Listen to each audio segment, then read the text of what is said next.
that we have this opportunity to visit with you today on such an important topic. My name is Marquis Pierre. I'm the Vice Chancellor of External Affairs and Chief of Staff at LSU Health Shreveport. And this topic is so very near and dear to my heart.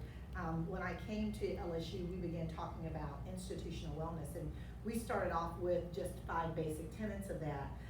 After getting a call from Dr. Janet Magner, my partner in crime here, we began talking about, she began sharing information regarding digital wellness and how important it was.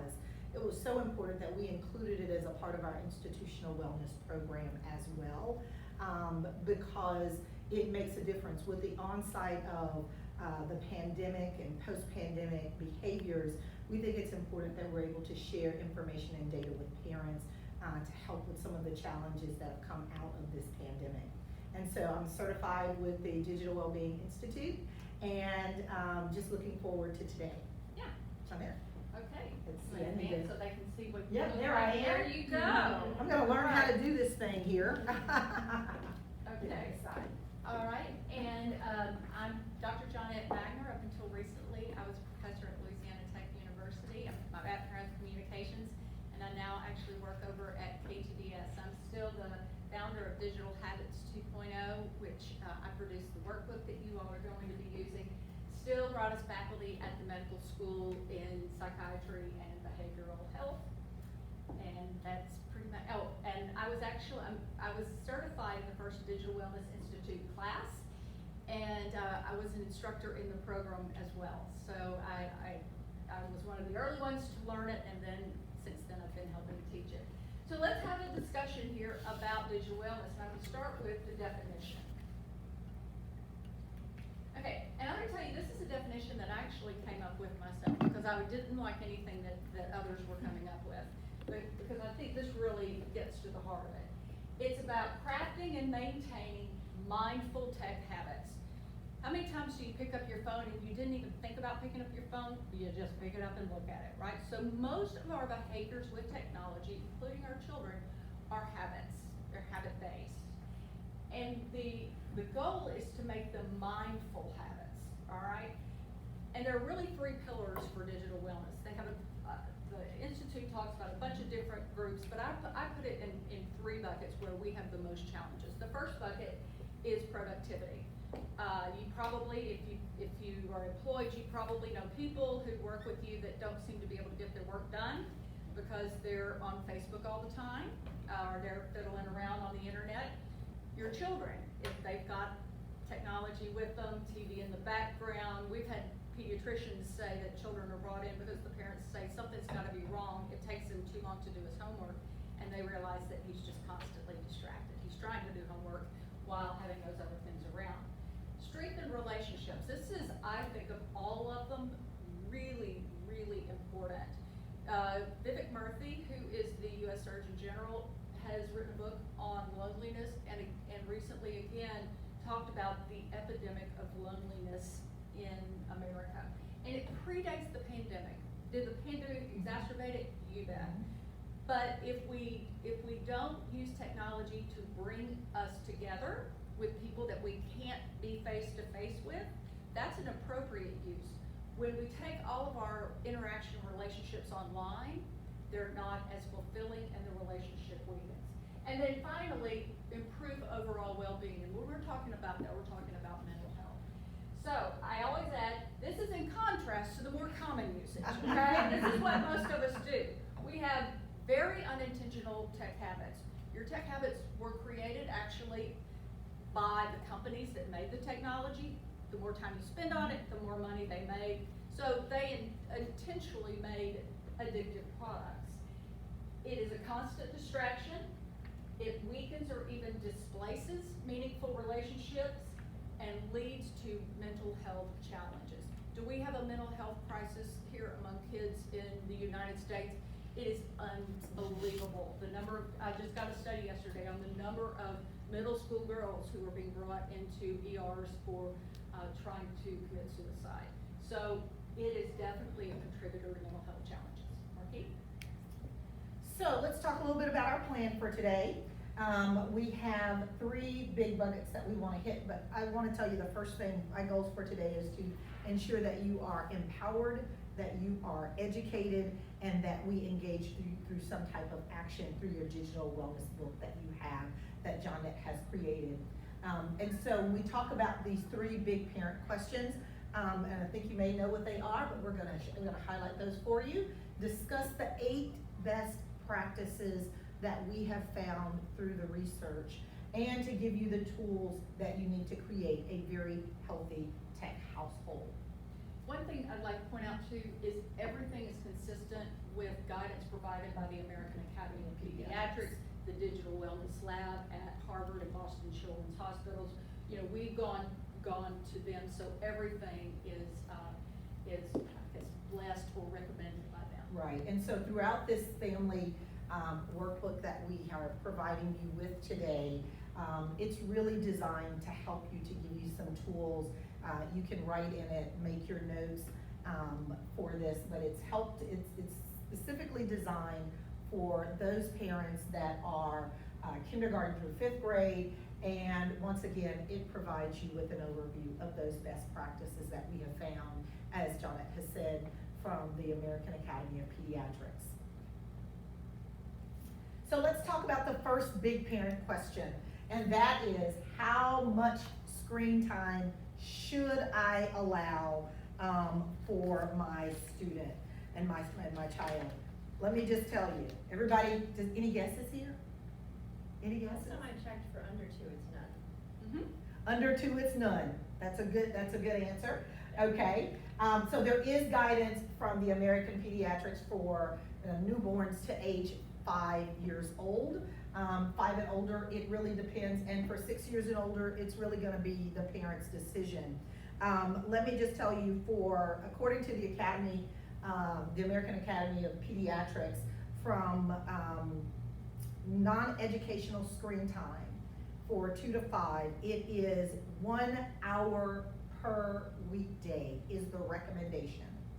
1 hour, I know, I said the same thing when I read it. 1 hour per weekday for non-educational faculties. And for the weekend, they will allow up to 3 hours on the weekend. So that's really interesting.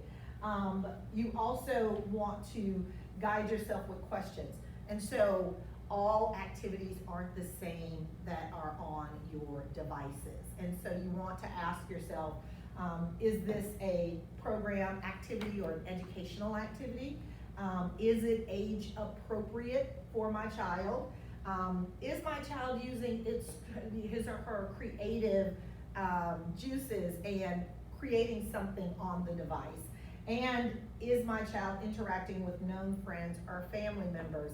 And I would still be careful with that 4th question of who they're interacting with, because sometimes we think we know people and we really don't know them. The other questions that should guide you, when you are looking at trying to ensure that you have appropriate time, you really need to pay attention to your student. How your student is doing in the classroom, how well are they doing? How do they feel before and after when they're on their device? After the screen time that they've had, are they feeling depressed? Are they feeling, pulling back into themselves and wanting to stay disassociated from everyone? Those are just triggers that I think that you should really be mindful of. Is my child balancing screen time with other important activities like outdoor, face-to-face, and family time with friends? And as I said, not all screen time is equal. When you're on the device and you're doing a math exercise, or you're doing science activities with those various apps, that's a lot different than playing Mortal Kombat and shooting out zombies. And so I think we really have to be mindful of that. When should I let my child get a telephone? That's a really big question. And so some of the statistics that we found from Common Sense Media share with us that 43% of children between ages 8 and 12 already have a smartphone. 72% of them, age 13, have a smartphone. 68% of the parents worry about their child's phone usage. And so, why do they get their children a phone? And the biggest answer to that question usually is safety. Not all phones are smartphones. And a lot of times that you can set the telephones up and program them so that it's only text or voice only phones. Those are the ones that we recommend that are most ideal for them. A lot of times what we've done is we have gotten these telephones and they have all the bells and the whistles. That's not really necessary for those that are younger. I will tell you, my little grandson has a cell phone and he doesn't know how to type, how to write. But he can text because there's a button that says speak and you speak and text on it. And so you have to also watch what they're doing and pay attention to it, because just because you say it doesn't mean that's exactly what comes out on the other end. As I said, you should always set up those phones to have a password to any of the websites, applications, and make sure that you have access to all accounts that are used by your child. You have to make sure that you have and are exercising your parental controls when it comes to these devices. Now, when should I let my child get a phone? The first option that we suggest is buy them a flip phone. They're still fun and they're very limited. At that age, they don't need all of the bells and whistles that go along with it. And experts recommend that you give them that phone that only has that voice and the text. The number 2 option, which we just talked about, was the smartphone with limited access, ensuring that you have put all of those parental guidelines and guardrails on that telephone, that you've gone in, you've locked it down, and you know what your child has access to and what your child does not. When should I let my child use social media? Now, the law says that the age is 13. There should be no kids K-5 on social media. They really shouldn't. There is a piece of legislation that is going through right now. I actually printed it because it's in committee today. Senate Bill 162 here in Louisiana that creates a Secure Online Child Interaction and Age Limitation Act, because state legislators have recognized that digital media companies are coming after our children, and it's important. They want their data, they want their information, and we're trying to put some guardrails within the confined walls of Louisiana to limit that. That bill is actually in Senate Finance this morning, and so we're hoping to have more details on the outcome of that instrument.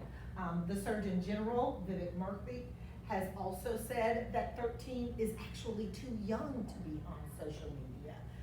There have been a number of studies done, even here in Caddo Parish, that talks about middle school kids who have been, the impact that social media has on them and their ability to actually function in the classroom, at home, what it does to tear them down. There are a number of different studies that are out there, and as this states, that there are some states passing laws, as I've just shared with you. Social media was really created for adults, not for our kids, and we have to make sure that we are protecting our children. You know, one thing that someone said who runs the Center for Humane Technology that I thought was a good analogy, he said, you wouldn't drop your kid off at a casino to have fun for the day, right? That's exactly right. But we give them access to a world where the machines actually work like slot machines. They're the very same. It's a very adult world, and it was never designed for children. why parents must use healthy tech use. We all know that our children learn from us. And so we are our child's first technology teacher and role model, and they mimic everything that we do. And I have learned that because my grandkids tell me, well, you did, Mannequin. And so you have to be very careful about what you portray to your kids. It's not do what I say, but it's also do what I do. And you may need to look at your own technology behaviors to help your child change theirs. Like not talking on the telephone while you're at dinner, during dinner time, ensuring that if it's playtime, that you're actually putting the devices aside and making sure that you're taking some time to actually play and to engage with your students. When there's an event for your child, make sure that you're not on your telephone not paying attention, because your child notices that you're not paying attention to them. And they will tell you, why are you on your telephone? Or, as in church, they will text you and say you need to put your telephone down. And so, be very thoughtful about parenting.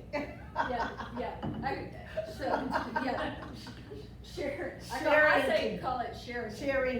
And that is, some parents will put things, in fact, I saw just this week, a mother said, I am at my wit's end with my 12-year-old boy. He's doing this, this, and this. What should I do? Our children have a right to a certain amount of privacy. And, when they're little, you get to decide more about what to put on. But even if it's positive, if your child is in high school and gets a perfect ACT, he may not want you to put that on Facebook. He may say, that's my business and I'll share it when I want to share it. Yeah.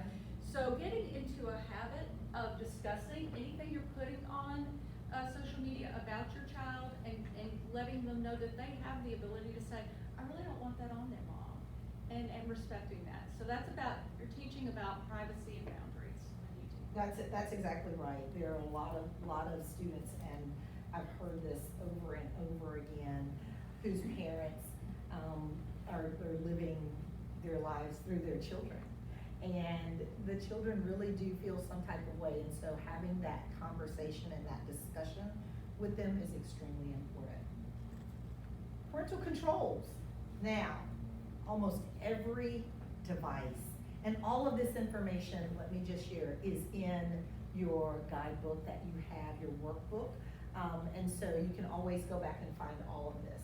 But most devices, including your televisions, your computers, home Wi-Fi devices, have all of the parental controls that you need that are built into them. We have to access it though. A lot of times, we get these devices, we turn them on, and we start learning about them. We never go and check and look at what's already established and what they have, how they have them set up. You can go back in and make multiple changes in how you control your devices.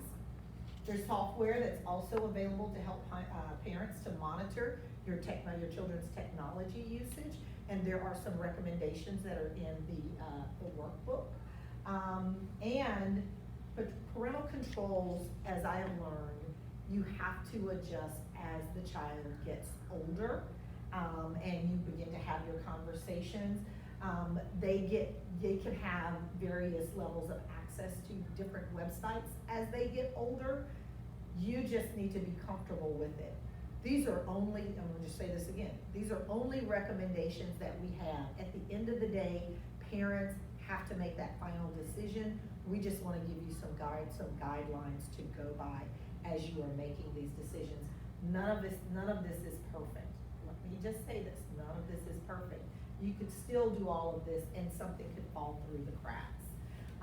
Some of the tools that are recommended by Common Sense Media are the content filters in our operating systems, the home network controls, third-party parental control services, and there are some that have very device-specific parental controls. Like you can go into settings on a number of devices, go into digital well-being, and there are a number of various things that you can do in that, specifically on that device without having to get a third-party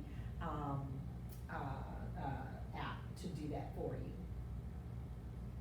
Okay, before we continue, do you mind, the two of you, would you tell us what age your children are and what they do currently that with technology that you're most interested in learning about? Mine are 8 and 10. Okay. They don't have phones, they don't have iPads, but they have those Amazon tablets that, and I guess they can get on the internet with those, but they just watch movies on with it. those. And mostly when we travel. Right. It's like, we download stuff, get it charged up for the road trip, and then it dies, we put it away, and we usually don't get it back out until, now it does take a little while to detox off of that when we get back home. You know, they like carry it from the car to the couch and like finish and, now their TV usage, I mean, they're pretty active in sports during the week, so they don't do a lot during the week, but, in the rare chance that they don't have a sports activity, or like right now, we don't have a lot of homework because it's the end of the year, they'll be on YouTube watching something. And that's the part that I'm Concerned about. Are they on YouTube Kids? No. Or are they No. just plain on YouTube? Yeah. Yeah, that's. And it that's- starts as like, oh, my son's watching, a soccer video or whatever. And then sometimes I'll go up there, I'm like, what is that, That's a good idea, Yeah. keeping the door open and going to Yeah. check to Well, see and what's going YouTube on. you have to specifically be careful about because it leads into another video and then another video and another video based off of what you start watching.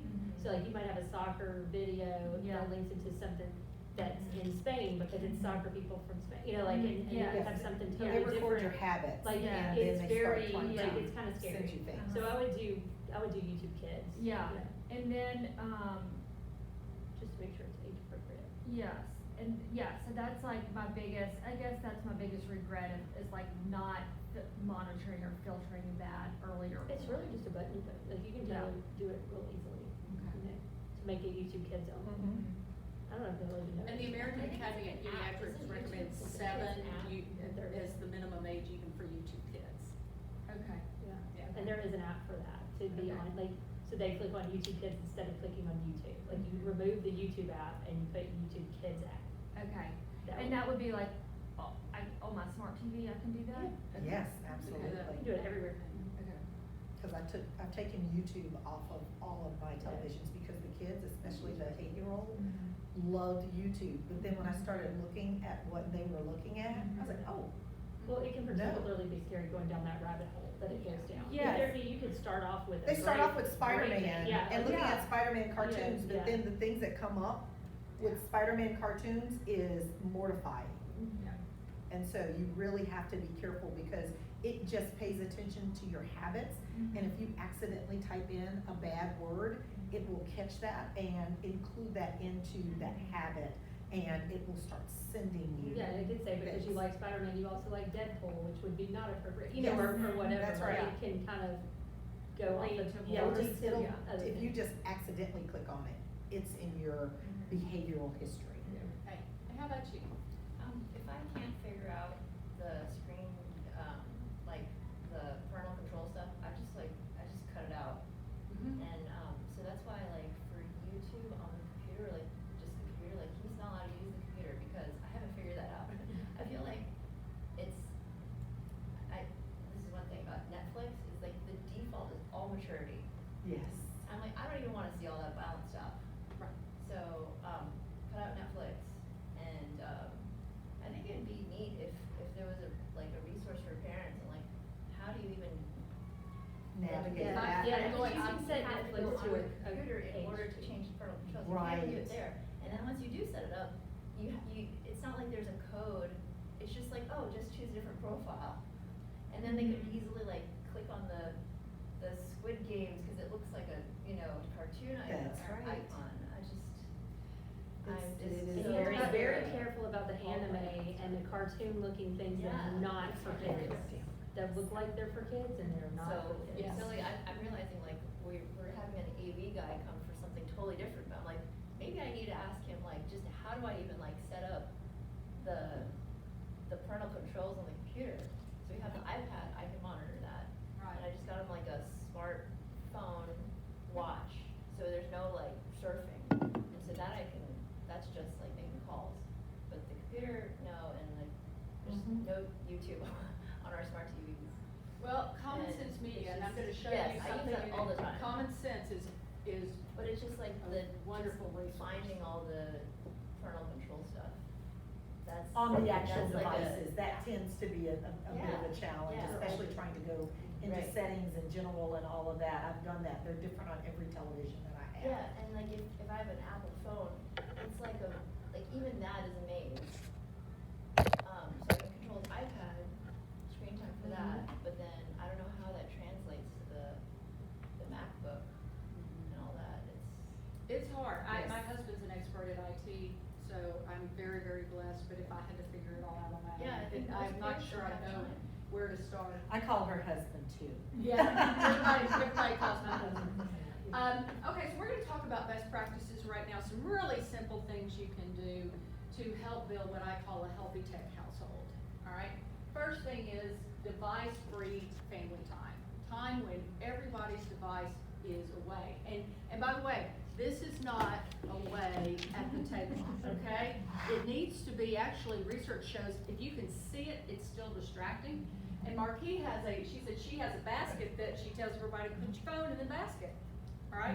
When it's And I family have to even time. take my watch off and go put it in my room so that we can have family time because my watch will Yeah. just ding me constantly. My about watch just stuff. dinged me, and I what mean, did I I think do? it's one of- Automatically, I looked at You it, and I was automatically like, look up, oh, no, yes. I'm in the middle of, you know, Yeah. but we do, this is Yeah. what, That's right. this is what we do, Yeah. right? So, dinner time is clearly the first place to start, but if you wanna have other times, designate other activities, more power to you. But do create a habit of turning off your phones, putting them in another room. Dinner time is a good place to start. And also, don't we think about, we talk a whole lot about phones, turn off the TV, okay? Turn off other things. Sleep. This is a big one that I cover in here. Our kids today get about an hour less of sleep than they did prior to the creation of smartphone technology, okay? I wanna say, there should be a 1A, like how to convince your spouse to put their phone down. Oh, yeah. That's Oh, a yeah. good That one. should be 1A. That's a good one. And you know what, that's, when we talk about having a family meeting, I mean, this is child focused, but it really is about a whole family come together. And when we talk about a meeting, you all will have the opportunity, and your children can say, Dad, every time I try to tell you about my day, you're looking at your phone. So you get your kids involved. Yes. Yes, I mean, You that's have the to. thing, Guilt, it needs, it's called guilt. and you need to have, this stuff ruins marriages. People want to spend time with their spouse at night, and if all their spouse is doing is surfing the web, and you just go to sleep by yourself, that may not be an arrangement that is acceptable to you. So, but we all have room for improvement. So being open to this idea of, I'm gonna listen to what others say in the family, down to the littlest of kids, about tech usage, and let's design a plan for all of us that brings us closer together. And the way I always put it too is, you want your tech usage to align with your values and priorities. And if your priority is your marriage and your children, rather than, playing Candy Crush, then, it's a good way to think about it. All right, so get phones out of bedrooms. Children who sleep with their phones stay up later, they're looking at them under the covers. When they get texted in the middle of the night or social media things, they wake up and look at them. They get up in the morning, they look at them first thing, and they're late getting started. Now, everything I just said is adults too, right? So I have to add something in on this one, because my older grandson, when I took the telephones, and I practiced this ourselves, I took the telephone out and I made them charge it in a different room at nighttime. he says, you can't do that, Anki, that's how I, actually, wake up, my alarm's on my phone. And I said, no, I have a solution to that. I have a digital clock in the room. It's like, what's that? So I put a clock in the room that actually, and it plays music and all that kind of stuff on it. He doesn't do any of that. He's not really happy, but he sleeps better at night. He is much more attentive in school. It's made a really big difference just going back to something old like a regular clock to plug into the room so that he doesn't feel like he has to have the telephone as an alarm to wake up. That was just an excuse It's for a me. lame excuse and it's one that everybody uses. Yes. There's Okay. Amazon Alexa, there's like. Yeah, you can tell, I have Alexa throughout my house, and I'll say, Alexa, set an alarm for, 6 AM, and Alexa will wake you up. But get them out of bedrooms. Yes. And a good practice is to say, set a time at night, when it's 9 o'clock, it's time to gather phones, and then take them to that central charging station, they're ready for the next day. Homework environment. Okay, you all are about to go into summer, but, when you think about homework environment for the fall, sometimes you have to use technology to do homework. But if it's not required and essential, get the technology out of the room, out of the way. And one of the things that you can explain to your child is multitasking is a myth, okay? You can't do two things at the same time. What you're doing is called task switching, right? So you're doing something over here, and then you move to this, and it takes a while for you to get acclimated. Okay, where was I in this conversation? Where was I in this? And then you go back here, and it takes a while for you to regroup. Where did I leave off here? So what you end up doing is you have two tasks that take much longer to do than if you had said task one to the end, task two to the end, okay? So they're gonna have a lot longer homework period if they've got technology around. Tell them they can play with their technology or games or whatever. Often this is what parents do when the homework is completed, okay? Track screen time limits. Most people, when you say, guess how much time you spend on your phone? They underestimate by about 50%. We spend a lot more time on our phone. Most of these phones can tell you how much screen time and can break it down into Facebook, shopping sites, and we all have weaknesses, right? We'll give you your updates, sorry. Yeah, I have weaknesses for the real shopping site, okay?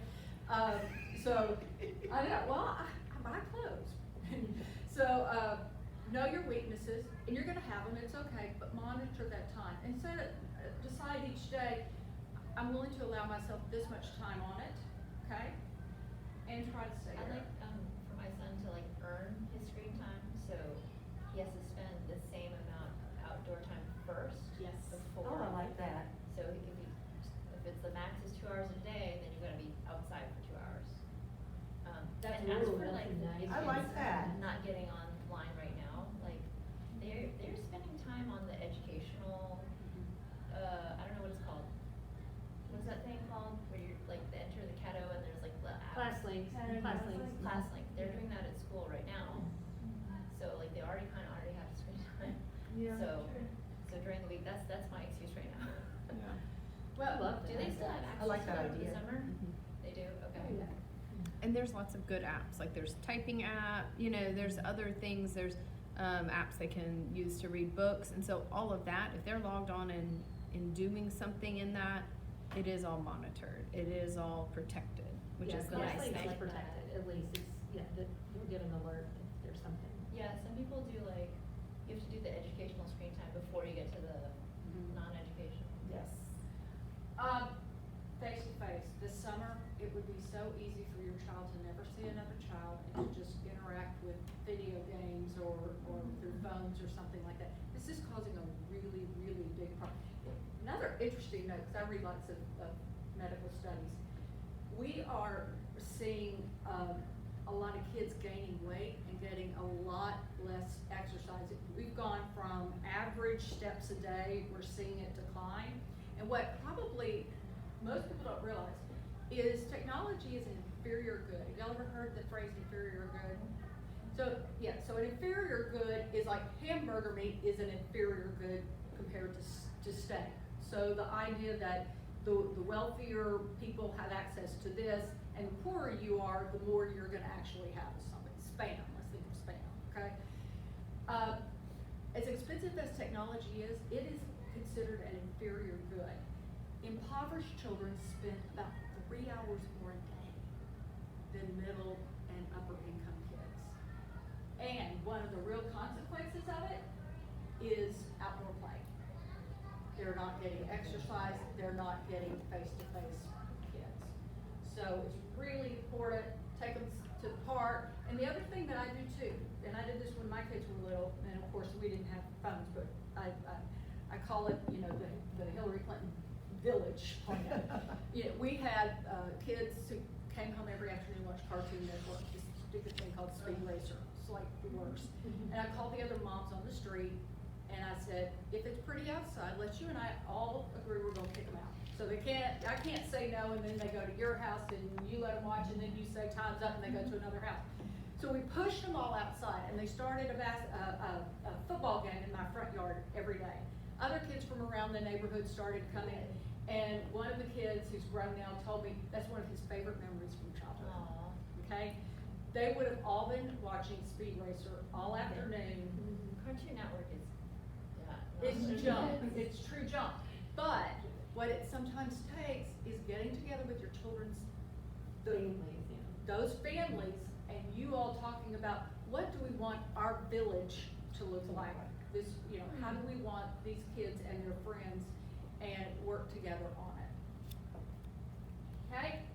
If your child wants to play games, video games, play with them too, or any other type of game, all right? It allows you to see what they're doing and to assess the quality of it. It's great interaction, gives you, as Marquis said, gives you the ability to say, do they get antsy? Do they get anxious? Do they get more agitated?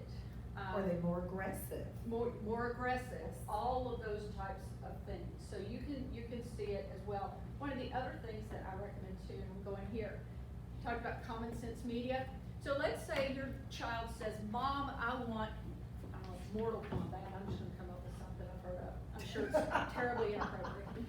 And what you can say is, if you'd like a new game for your birthday present, let's go to Common Sense Media, and notice I picked kids 8 to 9, so they have all these groups, and we'll find games that are appropriate, and you can choose from that list. So the child has a say, right? So the child has some power in it, but you've limited the choices and you've ensured that they've been thoroughly reviewed. Then create a healthy tech household agreement, and that's what we have at the end of the book. And it follows a family meeting, and I've outlined in the family meeting really how it should go. The family meeting, you give everybody an opportunity to talk about how they use technology, why they use it, what need it fulfills, and then you also talk about how the other people use it and what your each person gets to talk about their own perception of how technology is used, and then you come up with an agreement. Okay, and you've got a model at the very end of your book. I've given you a sample. We'll be at that in a minute. Again, here, and this is the one thing my husband says and constantly, you set up every account, you maintain every password, and if your child changes anything, then it becomes a question of privileges. There are parental controls, but your kids can undo them if they have access to them as well. So you need to know how to get into everything. Everything comes back to my email address, and so when something gets changed, I get a notification, was this you? And if it was not, I start texting to say, what are you doing? Right, so technology is a privilege, not a right. Okay? All right. So, Marquis, do you want me to go to the family meeting, or do you want to? This is like really fun. This is like my very, very fun part. Yes. Because I am a big agreement person in my household. So when the kids get cars, everybody has to, go through a safe driving agreement. when we are doing healthy tech habits. We created a healthy tech habit household agreement. And so I always say when you get ready to do this, that you have to make sure that it's a safe environment for your kids to be able to share with you and to be honest with you about what you're gonna have the conversation about. So, I'd love to see that car one. I can email it to you. It's actually on Facebook, the last one that I did, I posted it on I try Facebook not to be on Facebook to anymore. show everything that he had to do the I Will Drive Safely agreement. I love that. Yes. So, should include all children that are old enough to understand and participate in the conversation. When we say old enough to understand, that's gonna be based on what you decide as a parent, when you begin to put these agreements together. This should happen annually, so that the guidelines can be updated as your children get older. You've got to cover all of the relevant devices. This means all of the devices, telephones, tablets, TVs, video games, anything that comes up. I'm telling you, the access that our students have is just enormous. Make sure that you assign an adult or older child to take notes when you're running the meeting, so that you can go back to say, oh, I didn't say that, this is what I said, and hold you accountable. The parent will ultimately decide what's in the agreement, and it's important that everyone is given an opportunity to participate and to voice their concerns, their feelings, and their thoughts. And it's important before you end the meeting that everybody's on the same page. Now, before you go into the meeting, make sure that adults, parents, husbands, wives, whoever, are on the same page before you talk to the children. Because what will come out can be something very different if y'all aren't together. And so you need to ensure that y'all are not in opposition to each other based on what you're going to try to accomplish. If adults disagree about the parameters, it's harder to persuade the kids to comply. It really is. But this is by far an interesting conversation for you to have, first of all with your spouse, but secondly when everybody comes together. The spousal conversation that you need to have first is the one that's mostly the most interesting. Because when you try to determine exactly what you're going to do, dinner time, let's charge all of the devices in one place, we're gonna put these aside. I finally got Edwin to turn the telephone off at night at 10:30. 10:30. And it comes back on at 5:30. That's progress. Right. In our family meeting, we had an issue, my husband and I had an issue, 'cause he's a gamer, and I'm a podcast listener. And so we had this like problem, because I was like, I'm listening to my podcast when I'm washing the dishes and no one is talking to me anyway. You know, I'm standing here washing dishes, or I'm standing here cooking, and, you know, everybody's doing their homework or doing whatever they're doing, and I was like, what's the big deal? But I was griping about him gaming because he can't hear me, because he has on headphones, like huge headphones, and he's doing his gaming stuff, and I'm trying to ask him a question about something, and he can't hear me, and I'm having a whole conversation with him, and he's not listening. And he pointed out to me that I would do the same thing when I'm listening to my podcast. So our thing was headphones. Like, we all have these things in our ears, and we're not hearing each other talk to us. So we had to come up with a time, you know, we had to say, okay, you know, while you're cooking dinner, that's your podcast time. And I was like, and 7 to 8 o'clock is your gaming time. After, you know, we've kind of gotten the kids settled down, you can start doing that. But if we do that right when we get home from work, like if we're both not able to communicate with each other all the things we need to talk about, we started finding out that we started realizing we were very stressed with each other, because I was like, I need to tell him about that, and he can't hear me, and I can't wash my hands and go walk over there to like say hi, can you listen to me? You know, like it was a thing. So we had to really kind of get that straight, because we're both sort of technology people, and we also noticed that our kids were constantly having their headphones in too, and we would get frustrated because they weren't hearing us, and we're like, why are we doing this? You know? So we had to sort of make ourselves some time parameters. That's a great example. Yeah, The kids yeah. do Oh, and mimic exactly they'll what they listen to their see. music and stuff too, but you know, it's just, Yep. it's like, that's another whole piece, the headphones and AirPods. And then it's like you're not even all really there. No, it's like you're just going around each other and nobody's talking. Okay, so this is a sample agreement, it's in the final pages of your book, we've got a minute here. These are some examples of things that you can put in there, and you notice where the parent is gonna sign and the child is gonna sign. I agree to follow screen time limits, I will leave content approved, I will not change passwords, I will remove my device from the room during designated time, I won't use it during homework. I will only watch television, play games approved. I will only use my phone in ways outlined by my parents. I will not use social media on any of my devices. These are some Suggestions. These are some Strong really suggestions. solid suggestions. But again, it will be, and also sharing. It's amazing how many kids, very young kids, are sharing inappropriate pictures. Videos. and Oh my videos. God. So talk about, sharing. What are we gonna share online of ourselves, of our families, that type of thing. And if I'm ever anxious, depressed, or uncomfortable, I will talk to you about it. I think that's the really important thing that Marquis and I would like to close with is, in one of the books that I used, they said, you don't wanna be crazy, scary, out of control mom who blows up, you're grounded forever, you'll never get your phone again. Then the child becomes very scared to come to you.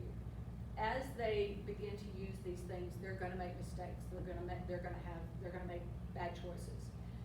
Make sure though that you have constant communication and that they feel safe. It doesn't mean there aren't consequences, but it means they feel safe coming to you to talk to you about these things and say, I saw this online, people were really being mean to Susie on TikTok, and I could tell she felt bad, and the other final thing to emphasize too is, and this was what really stumped me for a while, we teach our children to be kind. We teach them to say thank you when somebody does something for them. We teach them to say hello and shake hands. And you think, I have raised my children to be nice, pleasant, good kids.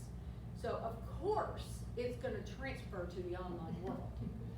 It does not. Okay?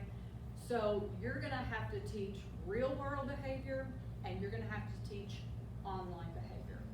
And that includes things like being an upstander instead of a bystander. By that it means if somebody's being mistreated, your child needs to be one that says, that's not very nice. Yeah. She didn't deserve that. We call that in our world, just like there's etiquette training, there's netiquette training as well. And one of the things that we've seen, kids have so much peer pressure, even at a young age. And if they are looking at TikTok and those other things, sometimes they mimic those behaviors because there's pressure from another student that's asking them to do them, or saying, oh, you should do this because such and such did this, and that's the thing to do. When you talk about your agreements and make it a safe space, you make it available for them to come to you to say, well, this person said I should do this, but I don't really feel comfortable doing this. And you're able to open up that opportunity for dialogue and conversation. And that's what really this really is what it's about, is ensuring that you've got an opportunity for open conversation and dialogue when it comes to social media and all of these devices and the access that our children have these days that we never thought of. The amount of access that they have is mortifying to me, that they can get into some of the things so quickly and get pulled into it. And so the guidelines, the guardrails that we're sharing from the Academy, the American Academy of Pediatrics, are really strong guidelines, but at the end of the day, it truly is the parent's decision to make. And we hope that we've been able to share a few things with you that will help you in your journey, especially as we approach the summer and our students have more opportunities now to get on those devices, and we create some healthier habits for them. And don't forget to talk to your children about online predators, because there are people out there who are posing to be 14-year-olds, 13-year-olds, and they're 46-year-olds, that are pretending to be kids so that they can hook them in to, hey, share a picture of yourself with me. Hey, like, those are conversations that we have to have with our kids, unfortunately. But it's so important, to have that conversation so that they know that everybody who says they're 13 isn't necessarily 13. And that's hard, because you don't wanna believe there's these bad people out there that are lying, and, you know, you wanna keep your kids innocent and all that kind of stuff. But if you're allowing them to have the technology, make sure they're prepared to handle it. And that's really a middle school Yes, type of thing, yes. because what the experts say right now is K through 5, your children should never be talking and interacting with someone who you don't know and approve. So, any questions? It's a lot. We have an easy group today. Covered a lot. I feel bad for like people who don't have the time or, you know, just like the awareness to know like that there's just so much default of no parental controls. It's That's just, right. and it's just so sad for our society.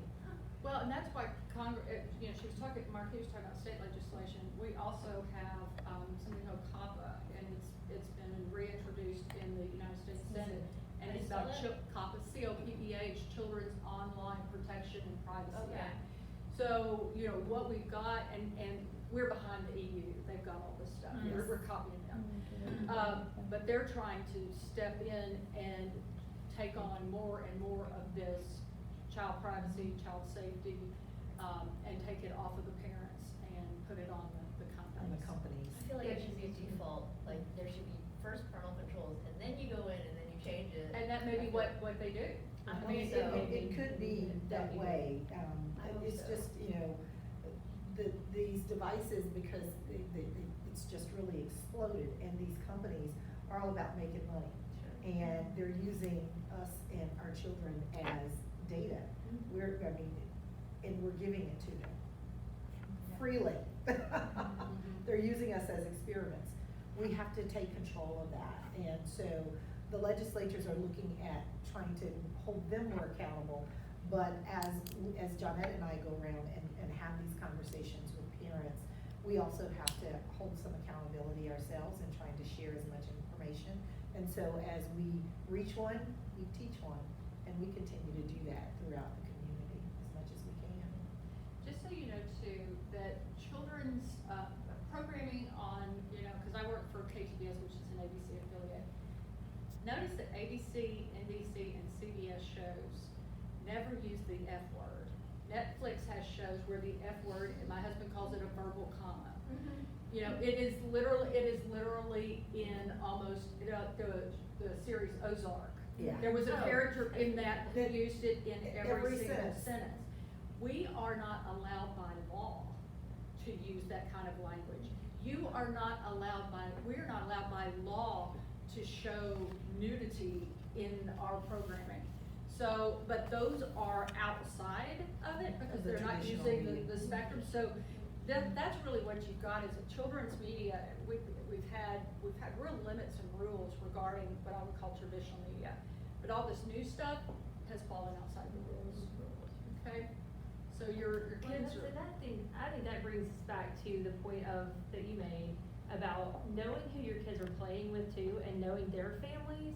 I know that when my child's 13 now, one of them, but the youngest is, but when he was a little bit younger, you know, we had rules about what they could watch and what he could watch and all this stuff, but then he'd go to the neighbor's house and they, you know, and so I had to have that conversation not only with him, but with the neighbor that, hey, it's not, my kid cannot watch rated R movies, like he was watching some kind of horror movie, I was like, you can't, no, we're not doing that. And the, like, first person shooter games, I was like, you're not gonna play a first person shooter game. You go over to their house and you hear the guns, like, you know, shooting and all this stuff, and I was like, you're not gonna do that, or you can't be friends with him, like, or you can't go to his house. And it, you know, unfortunately, that has to be a conversation now, because some people are monitoring and some people aren't.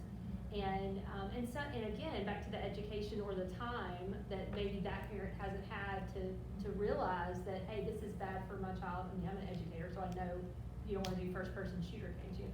But I think that there's a lot of parents out there who just don't know that it can really be a They would problem, get you know, that first especially shot. with a Yes. 6-year-old or something. I think grandparents too, you know, I think you Yeah, gotta make yeah, sure you 'cause they don't communicate have a with clue. grandparents, You cause can they're totally snow a caretakers, grandparent. and I think, Yeah. you know, Or just like hand them a phone or something, Mhm, like, wait. like, yeah, no, you can't just do that, but I think it's having those conversations with who your child's around and those families, yeah.